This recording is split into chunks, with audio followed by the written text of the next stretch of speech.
Kidney चोर सास। भोली भाली निशा सास रमोला एक तेज तर्रार औरत थी। निशा के भोलेपन को लेकर रमोला को हमेशा चिंता सताती रहती थी। रमोला बोली, अरे मेरी भोली बहू, तू सचमुच कितनी भोली है। अरे तू जानती भी है ये दुनिया कितनी शैतान है। ऐसी सातिर दुनिया में तू अकेले कैसे रहेगी। निशा बोली, सासू माँ, जहाँ बुराई होती है वहाँ अच्छाई भी होती है।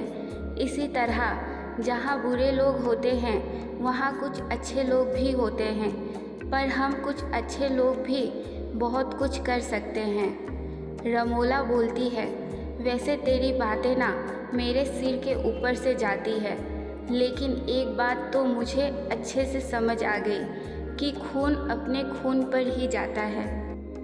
जैसे मेरा भगोड़ा पति मुझे और अपने बच्चों को छोड़कर भाग गया, उसी तरह मेरा नालायक बेटा भी तुझे अकेले छोड़कर भाग गया। इसीलिए मुझे तेरी चिंता सताती है। निशा बोलती है, अरे सासू माँ, आप है ना मेरे साथ, तो फिर मुझे किसी बात की चिंता नहीं। अच्छा सासू माँ, वैसे आप कहाँ काम करने जाती हैं? मुझे वहाँ का नंबर दे दीजिए ताकि मैं उन्हें कह सकूँ कि आपको रात की जगह दिन की शिफ्ट में बुलाए। आप रात को काम पर जाती हैं तो मुझे आपकी बहुत चिंता सताती है। निशा की बात सुनकर रमोला घबरा जाती है और बिना कोई जवाब दिए वहाँ से चली जाती है। ऐसे ही कुछ दिन बीत जाते हैं। फिर एक दिन रमोला बहुत सारे पैसे लेकर घर आती है। रमोला के पास इतने सारे पैसे देखकर निशा घबरा जाती है। फिर निशा बोलती है, हे राम, सासू माँ, आपके पास इतने सारे पैसे कहाँ से आए? आप आखिरकार ऐसा कौन सा काम कर रही हैं?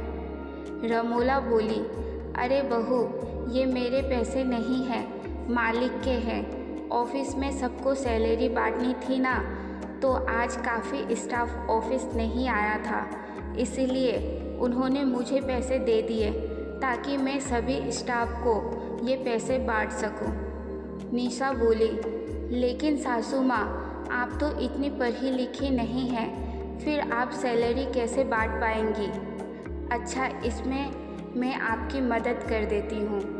आप मुझे बता दीजिए कितने लोगों को और कितनी सैलरी बांटनी है। मैं सबका हिसाब अलग अलग करके रख दूँगी। आप कल जाकर सबको उनकी सैलरी दे देना।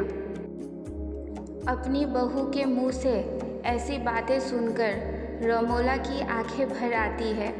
फिर वो जाकर वो सारे पैसे एक संदूक में रख देती है और फिर सोने के लिए चली जाती है। साथ ही निशा को भी सोने के लिए कहती है। तभी निशा उसे कहती है, क्या हुआ सासू माँ, आप इतने उदास क्यों लग रही हैं? मैं तो बस आपकी मदद करना चाहती हूँ। रमोला बोलती है, नहीं बहू, मुझे मदद की कोई ज़रूरत नहीं है और ना ही मैं चाहती हूँ कि जो काम मैं कर रही हूँ वो तू भी करे। ऑफिस में वैसे भी बहुत सारे लोग हैं जो मेरी मदद कर देंगे। तू बस अपना ध्यान रख और अब आराम से सो जा। निशा बोलती है, ठीक है सासू माँ, आप कहती हैं तो मैं सो जाती हूँ। निशा को अपनी सास की कोई बात समझ नहीं आती, लेकिन वो अपनी सास से बहुत प्यार करती थी, इसीलिए उसकी हर बात मान जाया करती थी। निशा हर किसी की मदद के लिए हमेशा तैयार रहती थी। उसे दूसरों की मदद करना बहुत अच्छा लगता था। तो वहीं रमोला का स्वभाव उसे अलग था। वो गरीब और मासूम लोगों की किडनियाँ बेचा करती थी। एक रात रमोला डॉक्टर से बोलती है, डॉक्टर साहब, इस आदमी को पथरी है और इसके पास 2 किडनियाँ हैं। आप इसकी एक किडनी निकाल कर मुझे दे देना।